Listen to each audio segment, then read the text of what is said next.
Hello hi කොහොමද හැමෝම හොඳින් ඉන්නව නේද?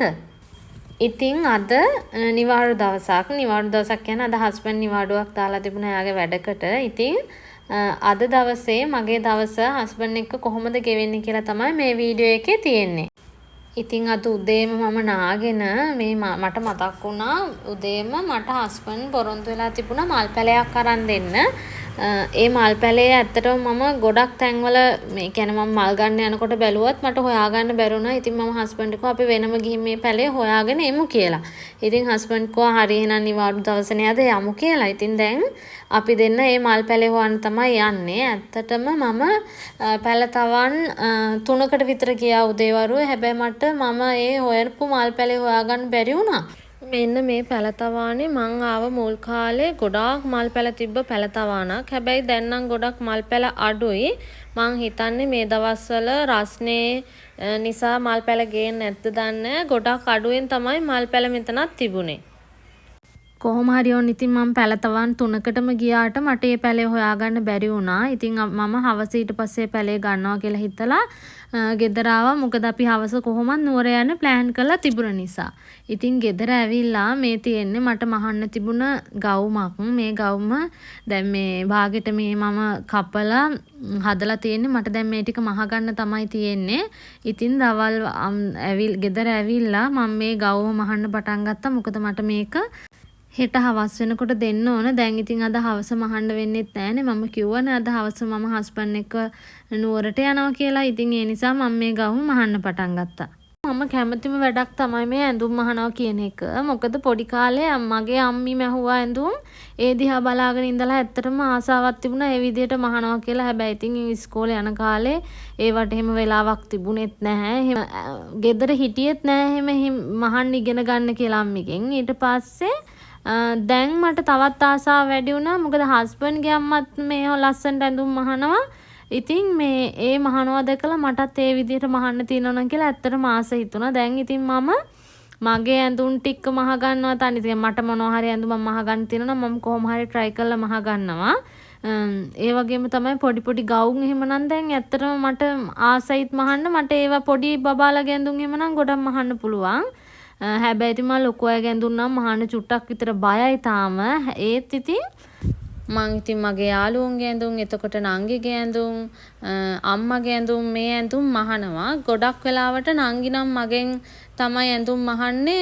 නංගිගේ ඇඳුම් මහන්නත් ඇත්තටම බයක් නැහැ. මොකද එයා මොනවා හරි වෙලා වෙනස් වෙලා ඇඳුම එයා කියන විදිහට වෙනස් වුණත් ඒක තමයි ඩිසයින් එක කියලා එයා අඳිනවා. ඒ නිසා ඉතින් එයාගේ ඇඳුම් මහන එක එච්චර කරදරයක් නැහැ. ඒ නිසා මේ එයාගේ ඇඳුම් මං කොහොමත් මහනවා. මේ තියෙන්නේ එයාගේ ගවුමක් තමයි.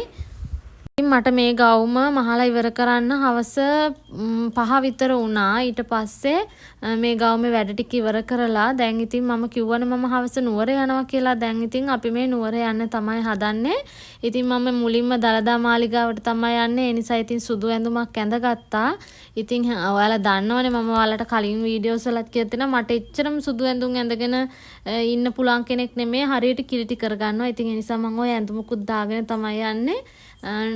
මාලිගාවට ගිහිල්ලා ඇවිල්ලා ඊට පස්සේ මම මේ ඇඳුම චේන්ජ් කරගන්නවා. මම ඔයාලට කිව්වනේ මං හවසත් මගේ අර මල් පැලේ බලන්න යනවා කියලා. මට මේ යන අතරමඟදී ලොකු පැලතවානක් හම්බුණා. මම එතනට ගියා මේ මල් පැලේ බලන්න. එතනනම් මේ මල් පැලේ තිබුණා. හැබැයි තිබුණේ ගොඩක් ලොකු මල් පැලයක්. ඒක ඉතින් චුට්ටක් ගණන් වැඩි. ඉතින් මම හිතුවා එච්චර ලොකු ගාණක් දීලා මේ මල් පැලේ ගන්න එකේ තේරුමක් නැහැ කියලා. ඒ නිසා මම මේ මල් පැලේ ගත්තේ නැහැ. මම හිතුවා වෙන කොහෙන් හරි මට මේ මල් පැලේ හම්බ වෙයි කියලා. බලමුකෝ ඉතින් අඩුවට මට කොහෙන් හරි ওই පැලයක් හම්බ වෙයි. එතකොට මම අනිවාර්යයෙන්ම ගන්නවා. ඉතින් ඒ නිසා මේ මල් පැල ගන්න අදහස මම අද ඒ කියන්නේ අද මම මේක මල් පැලයක් ගන්න නැහැ කියලා හිතුවා. දැන් කොහොමත් වෙලාව නැහැනේ. ඊට පස්සේ ඉතින් අපි දෙන්න දැන් දලදා මාලිගාවට යන්න තමයි හදන්නේ. ඔන්න යන අතරමඟදී බලන්නකෝ මේ නුවර වැවේ චුටි පොඩි පින්නකුත් තියෙනවා. මෙන්න මේ විදිහට බෝට්ටුවක් යනවා දැක්කා. ඉතින් මම පොඩ්ඩක් වීඩියෝ එකක් දාගත්තා. හරිම ලස්සනයි. ඉතින් ඔන්න දැන් අපි දලදා මාලිගාව ඇතුළට ආවා. අද නම් චුට්ටක් වහිනවා. හැබැයි ඉතින් ටිකක් වැස්සා. ඊට පස්සේ දැන් නම් පායලා තියෙන. හැබැයි පොඩි පොදයක් වගේ යනවා. ඒක ඉතින් එච්චරම ලොකුවට දැනෙන්නේ නැහැ. අපි ඉතින් දළදා මාලිගාවට ගිහින් බුදුන් ඇඳලා ඊට පස්සේ විෂ්ණු දේවාලයට යන්න තිබුණා. එතනටත් ගියා. ඒ වගේම කතරගම දේවාලයටත් ගියා. කොහොමත් ඉතින් මේ වැඩ ටික ඉවර වෙනකොට සාමාන්‍යයෙන් රෑ 8 විතර වුණා. ඉතින් ඔයාලා බලනවා ඇති මගේ වීඩියෝස් ගොඩක මම දළදා මාලිගාවට යනවා පෙන්නනෝනේ ඔයගලන්ට. ඉතින් අනේ මන්ද ඉතින් මට අපි ඉතින් පෝයට මොකක් හරි විශේෂ දවසක් මා හරි තියෙනවා නම් අනිවාර්යයෙන්ම දළදා මාලිගාවට යනවා. මොකද දැන් මම හිතන්නේ ඒක නුවර අවටින්න කෙනෙක්ට නම් සාමාන්‍ය දෙයක් වෙන්න ඕන. මොකද නුවර අවටින්න ගොඩක් අය නම් ඇත්තටම එහෙම තමයි. නුවර මාලිගාවට නිතරම එනවා. ඉතින් ඔයාලත් එහෙම මේ නුවර අවටින්න කෙනෙක් නම් දන්නවා ඇති. එහෙම දළදා මාලිගාවට යනවා කියන එක ඇත්තටම ඉතින් සාමාන්‍යයෙන් ගොඩාක් දෙනෙක් කරන දෙයක්. ඉතින් මමත් ඒ වගේ තමයි. මටත් ඉතින් මොකක් හරි විශේෂ දවසක් එහෙම නැත්නම් චුට්ට දවසක් මේ දළදා මාලිගාවට ගිහිල්ලා වැඳලා ආවේ නැති වුණාම ඇත්තටම මට හිතෙනවා අනේ හුඟ දවසක් ගියේ නෑනේ යන්න ඕන කියලා. ඉතින් ඒ වෙලාවට අපි දෙන්න දළදා මාලිගාවට ඇවිල්ලා වැඳලා යනවා. ඉතින් මං හුඟ කාලෙකින් තමයි මේ වෙලාවට දළදා මාලිගාවට ආවේ.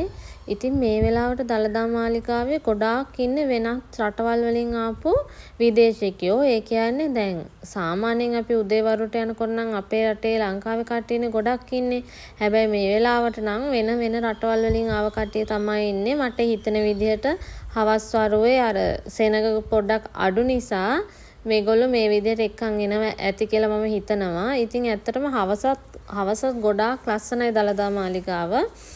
ඉතින් අපිත් ওই විදිහට දළදා මාලිගාව වැඳලා ඊට පස්සේ අපි මම දේවාල වලට යන්න තිබුණා. ඒ දේවාල වලට ගිහිල්ලා ඒ වැඩ ටිකත් කරගෙන ඊට පස්සේ සාමාන්‍යයෙන් 8:00 වගේ වුණා අපිට මේ ඒ වැඩ ටික ඉවර වෙන්න.